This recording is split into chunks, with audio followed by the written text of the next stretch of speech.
Yo, what's going on guys, Tanmay here for Simple Snippets and welcome back to another video tutorial on data structures and algorithms. And in this video tutorial, we're going to take a detailed look at the heap data structure. So we're going to understand what exactly is a heap data structure. We're going to briefly talk about its types, the applications of heap data structure, and also see the implementation in the sense that what are the different heap operations that are involved, because ultimately we want to write a C++ program to implement the heap data structure. So that would be part 2. In this video, we're going to just understand what exactly is heap data structure. So let's get started. So starting off with a little bit of definition of heap data structure.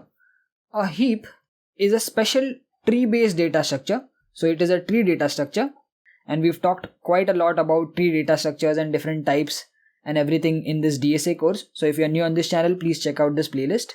So heap is a special tree-based data structure in which the tree is a complete binary tree. So it is a binary tree, which means that every child will have 0, 1 or 2 number of children. And it is also a complete binary tree, which means that all the nodes will have 2 children except the leaf nodes. And in the leaf nodes also, the nodes will be filling from left to right. I hope you know the definition of complete binary tree. We've already talked about this in previous tutorials.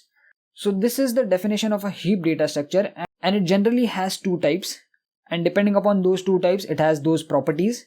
So the first type is max heap. So as the name suggests, in a max heap, the key present at the root node, so this key is also sometimes called as value. Okay. So this key present at the root node must be greatest among the keys present at all of its children. And the same property must be recursively true for all subtrees in that binary tree. Okay. So this is max heap. Now another category or another type of heap is the min heap. And as the name suggests, in min heap, the key present at the root node must be minimum among all the keys present at all of its children. And the same property must be recursively true for all subtrees in that binary tree. So makes sense? So these 2 things combined make up the definition of a heap, and more specifically either a max heap or a min heap. You can pause this video and read out the definition again, but to give you an example, you can see on the right hand side there is a question which is a valid heap, and we are talking about min heap. So is this a valid min heap? Over here you can see this is the root node, let's call it R. The value is 55. It has 2 children, let's say N2 and N3, and this is N1. So N2 is 57, which is greater than 55. N3 is 63, which is also greater than 55. So yes, this is a min heap, right? It is also a complete binary tree, which means leaving the leaf nodes, that is this and this, that is N2 and N3. N1 has 2 children. So it's a complete binary tree, and it is a min heap. And in min heap, the minimum value has to be the root node, right? Okay. Let's move forward. Is this a min heap? Again, this is N1 and this is N2. This is also the root node. So root node value 3 is less than 7. Is it a complete binary tree? Yes, because in a complete binary tree, the leaf node level can have 0 elements or 1 element, provided that it is towards the left. Okay. So over here, this is the root node N1, and N1 has only 1 child, but it is towards the left. So it is a complete binary tree. It is also following the min heap principle, where the minimum key is at the root level. So yes, it is a min heap. So these 2 things are min heap. What about this one? Is this a min heap? No. Over here, the principle of min heap is followed because N1 is 8, which is smaller than N2's value, right? So this principle is true. However, is this a complete binary tree? No.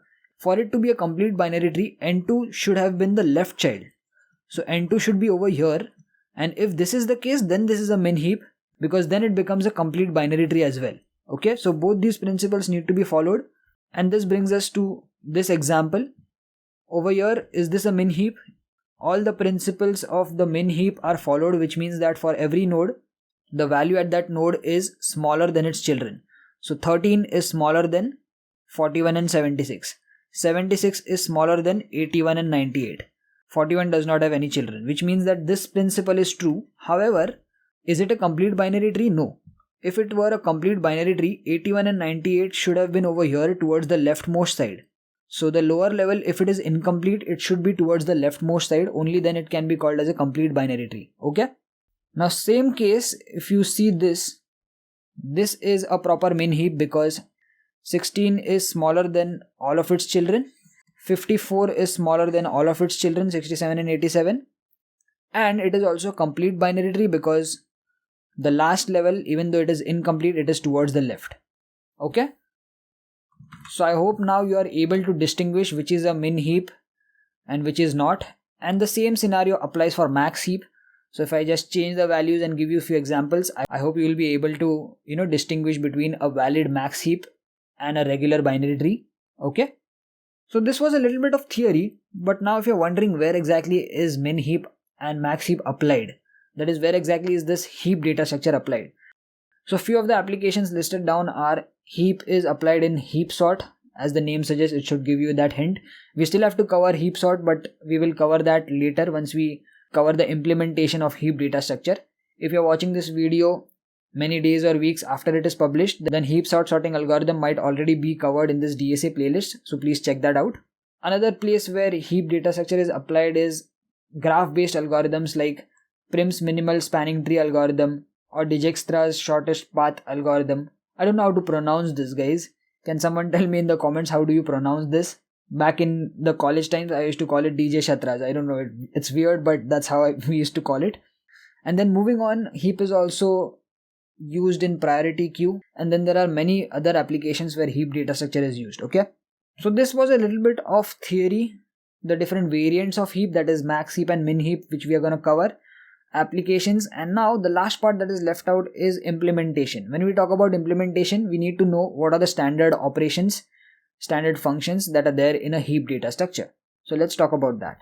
So heap data structure can be implemented in two ways, and the first is the conventional way where you create nodes in the memory and link them in a tree data structure fashion. This is something that we've been doing for all the other tree data structures so far, like the binary search tree, like the AVL tree, or the simple binary tree as well. We've been using the simple conventional method, and this is how structurally it would look like. We will have a node, we will have the address where the node is created. Since we are going to play with C and C++ and pointers, that's why I've mentioned address. So this is a fictitious address, this is not a real address, this is just for representation. So n1 will be created in the memory at some location #81. It would have the value and it would have the left child and right child addresses, which will be pointing to their corresponding left and right child. So n2 is again created at some other random memory location. It would have its own value and left and right pointers, right?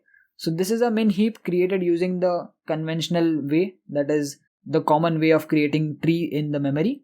However, since heap is a complete binary tree, we can create a heap in an array structure. So the representation is done as follows. So the root element will be the ARR of 0, which means that the very first element in the array. So this is the array which is representing this heap. Okay. The second point says below table shows the indexes of other nodes for the ith node, that is A of I. So if this is the root node, that is the 0 element is the root node. So 16 is the root node over here. So this is the 0th element.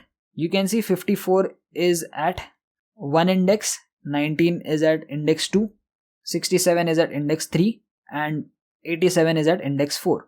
So in an array, these values will be arranged like this. Visually, this is the heap. Okay, visually, this is how it would look like. But in reality, in the memory, you can arrange them in an array. But now if you're wondering, okay, then what about these links? Which means that this node n1 should have a left child of n2, which is 54, and a right child of n3, which is 19. How do you make this link, that is this yellow arrow? So for that, we have these three formulas based upon the array indexes. So the first one is A of I minus 1 divided by 2. That would return the parent node. So let's say you want the root node. Let me just name it n1, n2, n3, n4 and n5. Okay. Let's say you want the root node. We already know the root node is at the first memory location. So we don't really need to use this formula to get the root node. It is used to get the other root nodes. That is, it is used to get the root nodes for subtrees. Okay. We'll talk about that in a minute. But let's say you want to find out the left child of n1. The left child of n1 is n254. So you can apply this array formula to get the left child. So A of 2 star I. Right now I is 0. We want the child, the left child of n1. n1, as I said, is at location 0. Correct? So I is gonna be equal to 0. So let's substitute I equals to 0 in this formula. So A of 2 star 0, because 2 star I, you can see I is 0, plus 1 will return the left child. That is what this formula is saying. Now this will give us 2 star 0 is 0 plus 1, A of 1. A of index position 1 has the value of 54. And now you can clearly see from the tree also, 54 is the left child of n1. So what if I want the right child? For that we have another formula. To get the right child of a particular node, that is the right child of the root node, so I is gonna be again 0, and this formula is gonna be used, A of 2 star I in brackets plus 2. So I is 0, so this part becomes 0, so that would be A of 0 plus 2, which means A of 2. What is there at index position 2? 0, 1 and 2. Index position, it is value 19, and you can see 19 is the right child of the root node n1. Correct? Alright, so now if you are wondering, alright, so you want the right child of n2. So n2 is at the index position 1. Correct? And what do you want? You want the right child. So I is going to be 1, and for I equals to 1, that is n2, you want the right child. So what is the formula? This is that formula. So A of 2 star I plus 2. Correct? I this time is 1. So it would mean A of 2 into 1 plus 2. So this would be A of 2. So 2 into 1 is 2 plus 2. So A of 4. So what is there at index position 4? It is 87. And you can see what is the right child of n2? It is n5, also having 87. So you can see these three formulas are used to get the exact position of the parent, the left child and right child. And using these three formulas, we can create a heap data structure and arrange it into an array.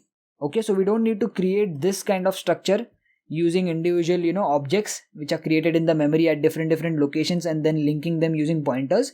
You can simplify the entire implementation and you can create an array, and using these formulas you can store individual values and do the linking using this formula. Okay, so for 0, that is for the first root node value, the left child is going to be this and the right child is going to be this. For the left child n2, which is 54, its left child is going to be 67 and right child is going to be 87. Okay, correct? So this linking is done using this formula. Okay, so this was just a brief explanation about how the heap data structure can be implemented. Typically, as I mentioned, the second option is preferred because when you arrange a heap data structure in an array, it is much more efficient compared to creating individual nodes. And when you create a node, it will have its value data member, it will have 2 pointers, it will take some memory space, and it will be much more inefficient compared to creating a simple array and arranging values using these formulas to create the heap. So mostly heap data structure is implemented using arrays only, and even we will be using this methodology when we write the C++ code. So I just wanted to give you a little bit of brief about how the implementation can be done. So now the last part left is what are the standard heap data structure functions. So let's quickly see that. So these are the standard operations which are used in heap data structure. First is get mini. So as the name suggests, it returns the root element of the min heap. So when you have a min heap, the minimum value will be at the root level. You can see 16 is the smallest one out of all of them. Time complexity is O of 1 because you simply have to return the first element. Similar to that, we have get max, which is there when you are implementing max heap, which again returns the root element because in max heap the maximum value will be there at the root level. The next is extract mini, where you remove the minimum element from the min heap.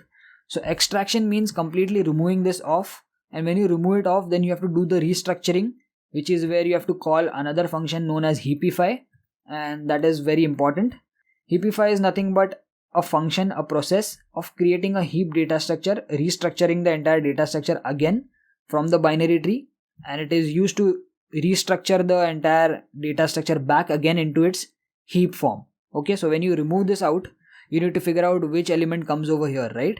Because you have to select the value in such a way that it still qualifies the heap property, that is either the min heap or the max heap, depending upon what you're implementing, which means that it should be a complete binary tree, as well as it means for that particular node, if it is a min heap, its children must be smaller than that particular node, and if it is a max heap, its children must be larger than that particular value, right? And that should apply to all the nodes. So these properties have to be maintained using this entire heapify process. So that's extract min. And similarly, we will have extract max, where you remove the maximum element, that is the top node element if it is a max heap. Third one is insert, where you insert a new key. It takes O of log n. That is because when you add a new value, let's say this is a min heap, right? So currently we are taking an example of min heap. So when you add a new value, it will be added as the left child. Let's say you add 3. So now 3 is smaller, right? So 3 has to come at the top. So when you insert, you will attach it at the bottom, and then you'll again call heapify, which means that again restructuring will happen. 3 will go over here, then 3 will go over here, and that process is called heapify. So insert actually comprises two functions. The first is where you actually insert the value at the leaf level, and the second is where you call heapify to again rectify the structure. Okay.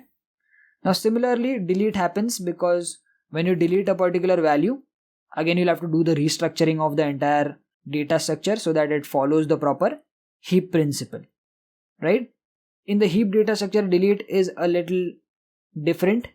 What we do is we replace the key to be deleted with the minimum infinite value by calling decrease key. So there is an extra added function which will basically reduce the value to the minimum value whichever you want to delete. So for example, in this case, if this is a min heap and let's say you want to delete 87, so what you'll do, you'll replace this 87 value to the most minimum integer value. So when you're writing code, you will make this number a minimum integer number, which is a standard value when it comes to programming. Let's say right now, for the sake of understanding, we make it -1. So once we make it -1, since this is a min heap, -1 has to come at the top, right? Because the minimum value has to be the root node. So then you'll call heapify, you'll get -1 at the top, you'll restructure this entire data structure again, and then you will call extract min to remove off the head, and then you'll again do the restructuring. So this is a tedious process basically to delete a particular key or delete a particular value from the heap data structure. And lastly, heapify, as I mentioned, is the process of creating a heap data structure, that is restructuring the entire tree data structure in such a way that it follows the principle of heap. And we will see that in detail. Right now over here I've just written simple theory, but the underlying working will be explained in a separate video, because we will implement all these different functions, all these different operations in individual videos as we proceed. But before that, I just wanted to give you an overview about the standard operations. Okay, so that's it for this video, guys. I hope you've got a very good understanding about what is a heap data structure, the common two types, the applications, the implementation in which it can be implemented, and the standard operations of heap data structure. In further videos, as I mentioned, we will start with the implementation of these individual operations. When I say implementation, it means that we will write C++ program and also cover the practical side. So if you're new on this channel, please subscribe and turn on the notifications so that you get notified whenever we upload data structures related videos or any other tech educational videos. Do check out this channel, there are many other videos. And thanks for watching. See you in the next one. Peace.